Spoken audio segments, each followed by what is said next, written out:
or headhunting of people who just go and poach people from firm to firm. How do I know if it's going to work out? Well, if you're doing a referral bonus, you can say that it's after they're productive at month 6. Now you've got somebody who did the referral who's super invested in making sure that it works out. Most recruiting firms have 90-day clauses to make sure that if the person doesn't work out in the first 90 days, they'll swap them out for free. That's a pretty typical offer. If you're running ads, you don't have to worry about either of those because it's just the cost of the ads. The question is, if the one thing that's limiting this business is that he doesn't have enough plumbers, literally everything that he does with his time that is not about creating an acquisition system for talent is the thing that's limiting the business. I'll give you a different example. And the reason I'm keeping giving these examples is because it happens in every business, and this is typically what keeps business owners stuck. You started doing something, maybe it worked, and then it stops working, but you think, oh, I need to keep doing this thing or do more of this thing, when sometimes that's the truth, but a lot of times it's just that the game changed, or the real constraint of the business is not the thing you think it is. So I was talking to a media company, super large YouTuber, big creator, right?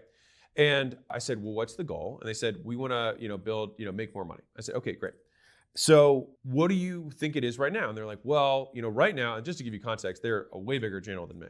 Very big, many millions, tens of millions. I said, what are you doing right now? They're like, well, we think that we've really mechanized our process of creating content.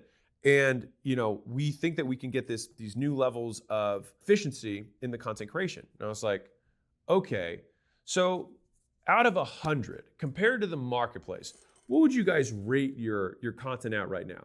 So what's funny is that they were like, I think we're maybe a 90, but I'm like, God, if you just do percentiles here, your 0.000, but everybody, when it's your own game, you know so much about it. You've forgotten more than people who've been in this for 2 years know about it. You guys are probably a 99 out of 100 on marketing. The issue with your business, despite the hundreds of millions of impressions per week that you're generating, is that you're just not making that much money. So do we really think that doing more media is the solution? And so they looked at me for a second. I was like, what do you sell to make your money?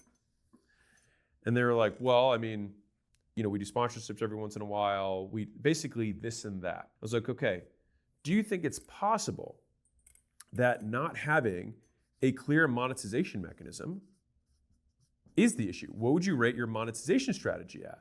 And they were like, oh, well, probably a 5 out of 100. I was like, okay. So you've been deploying all your resources to go from 99 to 99.5% rather than taking those same resources. And the thing is that when you're this low, going from 5 to 25 probably takes less effort than going from 99 to 99.5. And so what we need to do is fix the monetization of this business. When they had this larger goal, the business that they thought they were in, which is media, but to get to where they want to go, they were going to have to enter into having a business model. They're going to enter into monetization.